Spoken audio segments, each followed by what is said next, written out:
Welcome to our channel. Today we how to activate passive income with Chegg, complete guide step by step clearly. To activate passive income with Chegg, follow these steps. First, create a Chegg account on their website. Visit Chegg's homepage and click on the sign up button.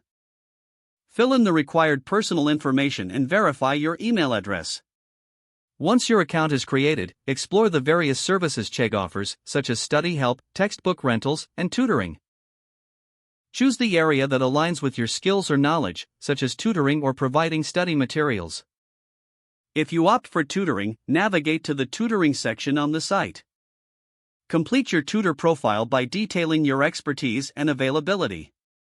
Upload any necessary documents that demonstrate your qualifications, such as degrees or certifications. Set your hourly rate based on market standards and your experience level. Next, apply to become a tutor by filling out the application form. Once accepted, set up your online schedule to begin connecting with students.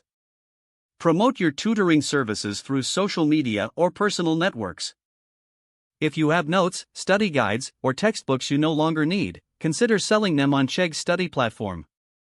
Ensure your materials are well organized, accurate, and useful for students. Upload your study materials, setting a competitive price for each.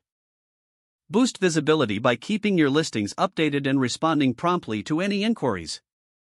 Keep track of the sales and income generated from your materials and tutoring sessions. Continuously update your knowledge and materials to remain relevant in the market.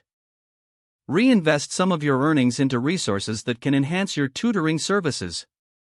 Engage with your students regularly to maintain a positive reputation and foster repeat business. Lastly, always look for new opportunities to expand your passive income streams with Chegg.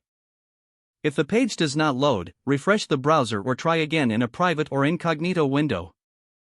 Make sure you are using the correct email address, then retype it carefully to avoid small typos. If your password is not accepted, use the reset option and create a new strong password you can remember.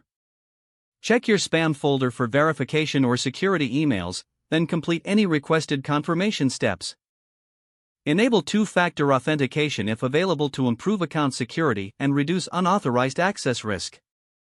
After signing in, review your profile details so your contact information and settings are accurate and current.